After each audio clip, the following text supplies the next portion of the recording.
এটা হচ্ছে পৃথিবীর সবচেয়ে বড় ভাসমান এয়ারপোর্ট। দুটি রানওয়ে এবং পৃথিবীর লংগেস্ট টার্মিনাল বিশিষ্ট এই এয়ারপোর্টটার নাম হচ্ছে কানসাই এয়ারপোর্ট, যেটা জাপানে অবস্থিত।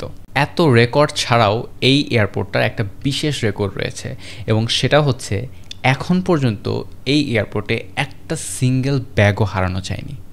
একটা সিঙ্গেল ব্যাগও না।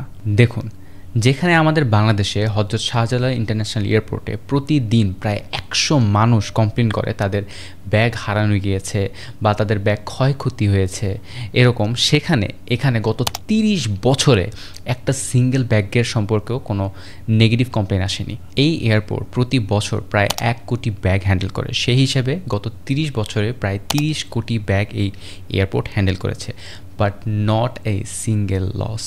ইভেন আর্থকোয়াক, টর্নেডো, সুনামি এসব ন্যাচারাল ডিজাস্টার পর্যন্ত এখানে হয়েছে, but not a single loss of bag. জাপানের ওয়ার্কার এবং এমপ্লয়ীদের সততা এবং ডেডিকেশন আসলেই অসাম।